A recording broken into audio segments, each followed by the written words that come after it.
Bonjour tout le monde, c'est Monsieur 2X. Dans cette vidéo, nous allons résoudre une équation cyclométrique. Cet exercice m'a été proposé par un spectateur d'une des vidéos précédentes sur le sujet. Alors, je l'ai trouvé assez intéressante, je l'ai même proposé à mes élèves, et donc vous allez trouver ici la correction de cet exercice. Donc l'exercice qui était demandé, proposé, c'était de résoudre l'équation cyclométrique ici présente à l'écran. Alors, ce qui était compliqué ici, c'était surtout le fait qu'il y ait trois termes dans le membre de droite. Alors, maintenant, il existe des relations qui permettent d'écrire une addition d'arctangentes. Alors, c'est une façon de résoudre l'exercice. Moi, je l'ai fait comme si je ne connaissais pas cette relation, et donc je vous propose donc c'est ma façon. Si vous désirez que je fasse l'autre méthode, allez-y, n'hésitez pas, je la ferai. Alors, avant toute chose, lorsqu'on a des équations cyclométriques, il ne faut pas oublier les conditions d'existence et les conditions de restriction sur les images.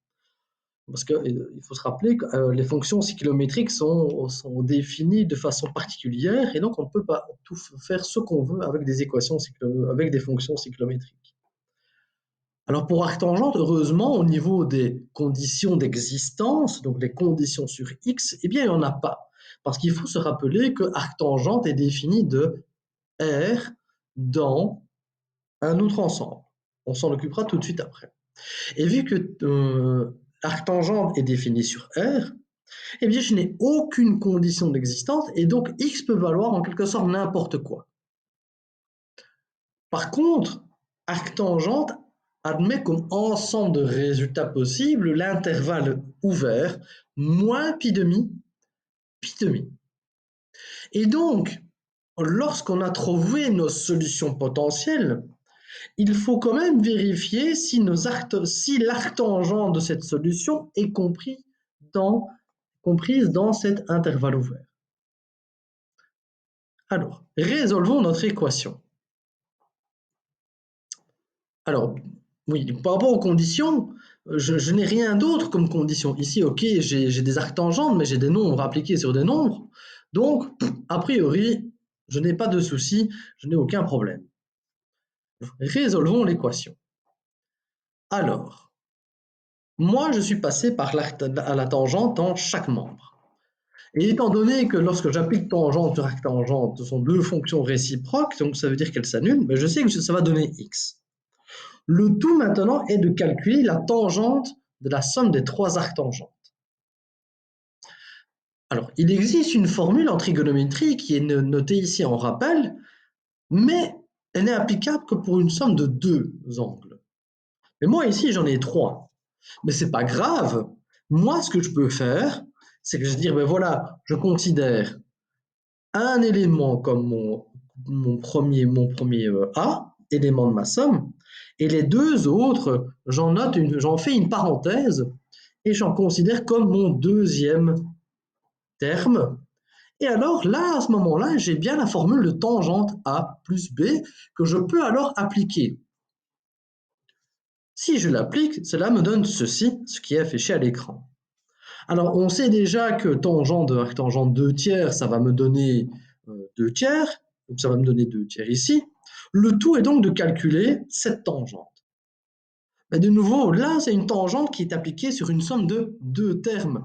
Donc, cette formule est de nouveau applicable. Allons-y.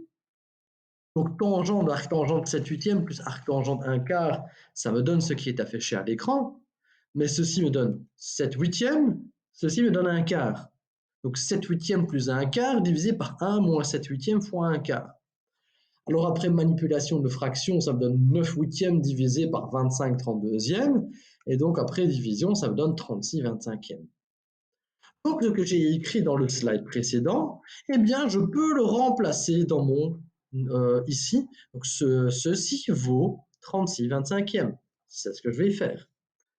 2 tiers plus 36 25e divisé par 1 moins 2 tiers fois 36 25e. Et donc, après manipulation, le résultat total me donne 158 tiers. Et donc ma solution potentielle, parce qu'il faut faire attention, ce n'est qu'une solution potentielle, il faut vérifier si nos conditions sont en ordre. Donc ce 158 tiers est une solution potentielle. Vérifions si la condition sur les images est en ordre. Donc on doit vérifier, est-ce que l'arctangent de 158 tiers appartient à l'intervalle ouvert, moins pi demi, pi demi. Alors si on calcule l'arctangent de 158 tiers à la calculatrice, ça me donne 1,55 gradient. Alors ça me donne 88 degrés. Euh, c'est limite, limite, mais c'est acceptable. Et donc, je peux affirmer que la solution de l'équation de départ est 158 tiers.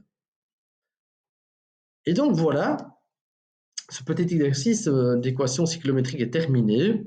Alors, n'hésitez pas à liker, partagez-la si vous estimez qu'elle peut aider quelqu'un à comprendre les équations cyclométriques sur base d'exemples. Si vous désirez que d'autres équations soient traitées, n'hésitez pas à me le proposer en commentaire, partagez la vidéo, likez la vidéo si vous avez bien aimé, et sinon, je vous dis à très bientôt. Au revoir.